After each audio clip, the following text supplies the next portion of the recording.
We were just a struggling family from a small town in southern Manitoba, Canada, hoping for more of what God had for us. And the local church was the light.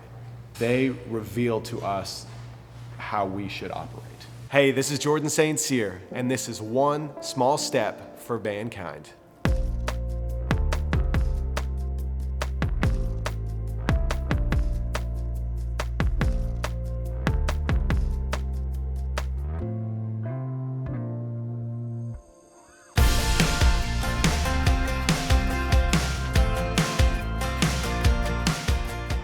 Hey, I'm Nick, and I'm here with Jordan St. Cyr. Yeah. Jordan, oh my gosh, I just saw you at the Dove Awards. Yeah. Multiple times. Did you get to see yourself on? My wife sent me screenshots. You know what I mean?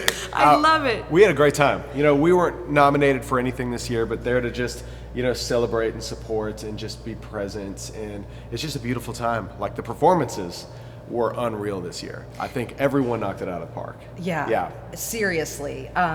It was really a special year. Yeah. What was maybe one of your favorite performances? You know what? Probably the vocal group Take Six. Like, they were unreal. Seriously? Yeah, blew me out of the water. That lead singer, right? Oh my gosh, just so much soul.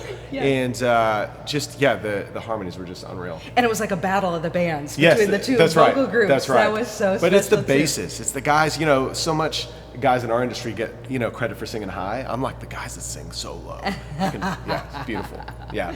I have to ask you, Toby Mac's speech seemed to be there live. That was very moving. Yes. Yeah, his story is the reason why a lot of us do the music we do, right? It's to just provide comfort and provide the soundtrack for people to walk through the circumstance they're walking through.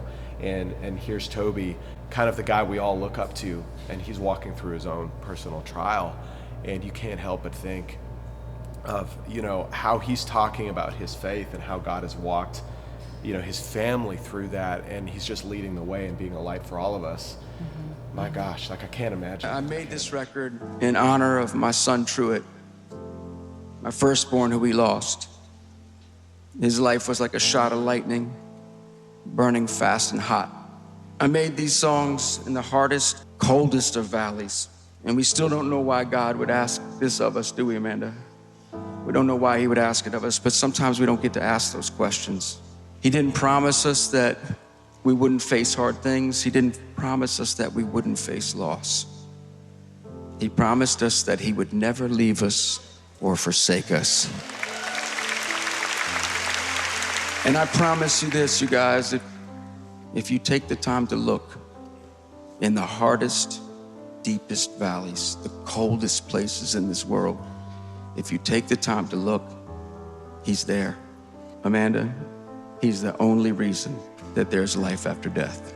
God bless you. And he was bold enough in that speech to say that he had a choice, like all of us do with our faith, right? It's not automatic. Like once you flip that light switch and say yes to Jesus, it's not as simple as just, you got to say yes every day.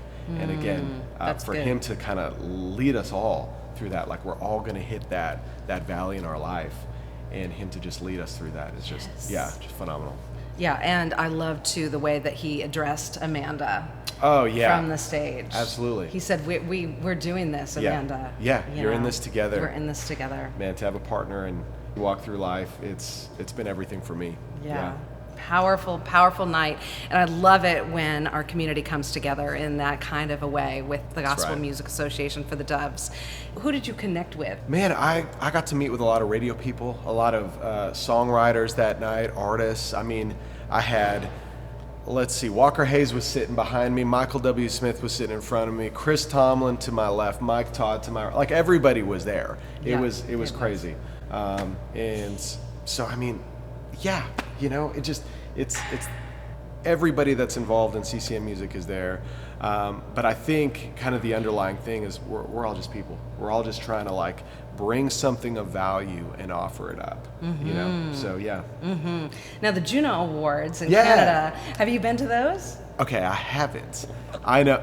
I mean, okay, so I did back in 2005.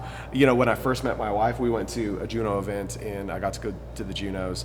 And then this year, I won my first Juno.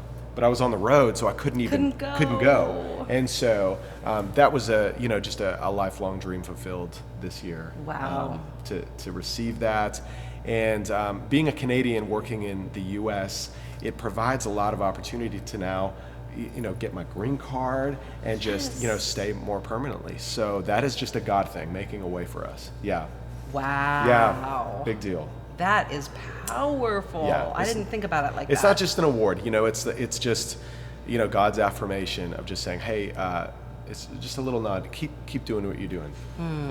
Yeah. I love it. Yeah. Well, Jordan has a Christmas song coming up, and tell us about putting that together. And I know you have to do it outside of the Christmas season, right? So that's tough. Yeah, you're writing in like May or June. Yeah. But the thing is like as believers, carrying the message of Christmas throughout the whole year is kind of neat. Yeah. It's really just kind of like informed my spirit, like, hey, we treat Easter like we can do Easter every day. We talk about the cross, we talk about the death and resurrection of Jesus, but the inception of all that started with the birth of Christ, on Christmas Day. And so to really bring that into those early months in May, June, July, when we start writing these Christmas songs, it's just, again, a beautiful reminder of like where it all began. And so the song Christmas Eve was born out of that. It really all started just me, thinking about my kids. I've got 4 kids, and it really just personifies this moment in time where all the kids are in bed. I am, sitting in the chair, looking at the fireplace, looking at the Christmas tree and the gifts beneath it, and how grateful I am to be able to shower them with gifts, the next morning. Like, that's just a beautiful thing. And then I just had this thought of like, man, what was heaven like? The night before Christmas Day, the night before God gave the greatest gift to us in his son Jesus. And I'm like, I just get tears.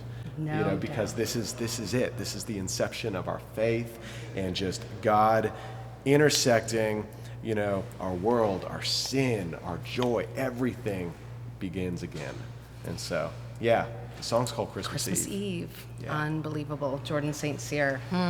Yeah, very excited about all that the 2024 is going to bring for you and your family. And I'm just grateful you guys are part of this community. It feels like having you part of the community is, I hope you feel at home. Yeah. To us, you feel home. Wow. Well, that again is a dream come true, because I've been, chasing after this dream for decades. Being in Canada, born in the middle of, I say nowhere Canada, although everyone is someone from somewhere. You feel like you're born in the wrong spot, you know what I mean? Hilarious. But the thing is like any challenge or any hurdle you might face, it's gonna tell a better story. And so watching God work, in my heart to just create a heart of gratitude, right? Through doing jobs that I didn't like, and through seasons of like talking to my wife, is this ever going to happen? Yeah, right. And then, but God's timing is perfect. Yeah, and so to finally, catch a break in 2020, we moved to the U.S. in early 22, and we do feel at home. We feel like that vision that God birthed very early on has come to fruition. And so to just feel found with the relationships we have now in the music industry, different artists, songwriters. I'm grateful for the season we're in, but I'm also grateful for the timing. Grateful to be the age I am, bringing the message that I'm now bringing. God's timing is everything. Wow. Yeah. And it when I'm thinking about the Christmas story really quick, and I'm thinking about the gifts that the family was given to help them get to Egypt, even to help fund that, right. And that kind of just connected for me when you guys had a very special community that really helped fund you with a vehicle, with to get to your next journey, which is here, where you are today. So a lot of this, the culmination of the journey came through, our little girl. You know what I mean? Like, our little girl, our youngest of 4, was born with a rare disease. And it's amazing because when the church is at its best, it just rallies around their own when we're struggling. and we were struggling. Like, we could not see the next step forward. Yeah. And it was our local church that just... Well, the doctors couldn't even see the next step The forward. doctors could not see the next step. Yeah. Yeah. No amount of money was going to fix this. No amount of relationship earthly relationship was going to help us through, solve the problem that we were facing. However, the church just surrounded us. The body of Christ did what it does best, what it's called to do. They raised money for us. They took offerings. They provided meals. Our car that was on its last legs was fixed by a local mechanic. New tires, new front end, the whole deal. And it blows me away that people would do that for us. Because it's like I did not have the recognition that I did back then. You know what I mean? Because it's like, oh, well, you're famous, or you've got big songs on the radio, and it's like, no, we weren't. We were just a struggling family from a small town in southern Manitoba, Canada, hoping for more of what God had for us. And really just, again, the local church was the light for us, and they revealed to us how we should operate. You know what I mean? Wow. And so it's like, now we get to be, we just get to pay it forward. We get to be that light as well. Yeah. Oh my gosh. Yeah. Yes. Jordan St. Cyr is certainly a light. Thank you so much for joining us. Come on. Thank you. I love it. I love it.